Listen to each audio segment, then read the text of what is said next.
Reports indicate that 2 crude bombs were detonated in front of Chairan Pai SP school within the 26B Chandra Kalsi constituency during Sunday's elections, resulting in the vandalism of several motorcycles. Upon being alerted to the incident, a police team led by Additional SP Suman Majumdar arrived at the scene to restore order and initiated investigation.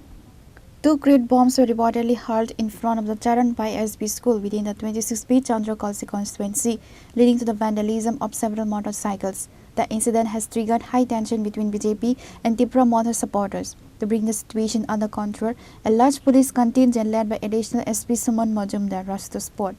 Bike লিয়া প্রায় 30-40টা bike চিল্লাচিল্লি করে আইতে আছে, কে বা কাহারা চিনি না। বাঘ কইছে আমরা যার দোকান ফালিয়ে বেরিয়ে গেছি, এতটুকু দেখছি। এরপরে একটু পরে এখানে একটা বুমের আওয়াজ হয়েছে, ওই বুমটাও এখানে মারছে, শেষ দূরেই জানি। এটি কখন কোন সময় এটা করছে আমরা দেখছি না, আমরা তখন মাল ফালাইয়া হেঁটে। কোথায় থেকে আসছে?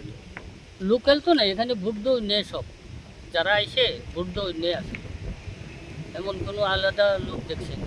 কিন্তু এই দিকের থেকে বাইকে প্রথমে গেছে মনোর দিকে, এরপরে আধা ঘন্টা পরে ফিরে আইছে, এই আইয়ে হই হাই করে এই কাণ্ড। এতটুকু দেখছি, আর অন্য কিছু দেখছি না। কে বা কাহারা চিনিও না, জানিও না। তো এই জায়গাতে, এটার নাম তো চরণ পাই।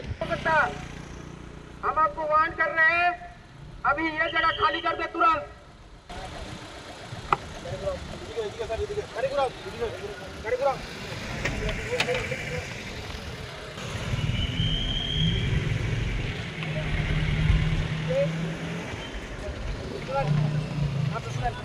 Reported by Bikram from Santi Bazar, Chini Khora.